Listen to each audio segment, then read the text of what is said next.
До крајот на месецот ќе се изградат бетонските препреки во Штипската филтерстаница кои ќе имаат функција да ја намалуваат силината на водата, а која ќе пристигнува од цевководот на хидросистемот Злетовица, информира директорот на јавното претпријатие ИСР Живко Тасев. Во меѓувреме се очекува да пристигнат и експертите од Словенија, кои треба да утврдат дали на овој начин ќе се реши проблемот со силината и матноста на водата или дополнително ќе требаат инвестиции.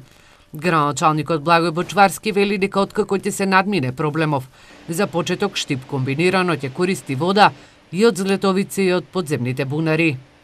Прашањето е јасно дека ние имаме волја, имаме желба, бидејќи сме учествували, бидејќи граѓаните на општина Штип плаќаат кредит за изградба или доизградба, надградба на филтерстаницата во Штип, ние сакаме да ја ставиме во функција и тоа е многу важно, бидејќи за некој проект кој што некој го проектирал, се потрошиле пари, вредно е да се стави во функција. И затоа имаме волја, енергија, трошиме за да го решиме овој проблем и да ја превземеме водата од хидросистемот Злетовица.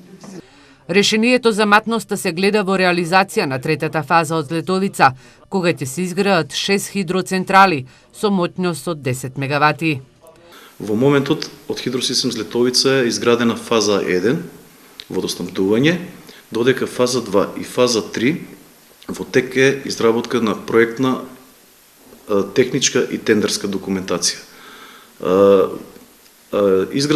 Изработката на оваа документација е финансирана преку грант од Европската инвестициона банка и нашите планови, ако оди се според план, значи треба изработката на техничката документација да биде завршена до 31.12. оваа година. Несовремениот систем за водоснабдување во земјава е нерентабилен, бидејќи на него не се приклучени Штип, Карбенци и Лозово. Општините Свети Николи и Пробиштип која користат водата од овој систем, иако сега редовно ги плаќаат сметките, има долг од 21 милион денари. Системот за водоснабдување браната Кнежево и цевководот се градеа со кредит од јапонска џајка, кој до 2028 година го плаќа владата, а потоа Злетовица треба долгот од 100 милиони евра да го враќа во државниот буџет.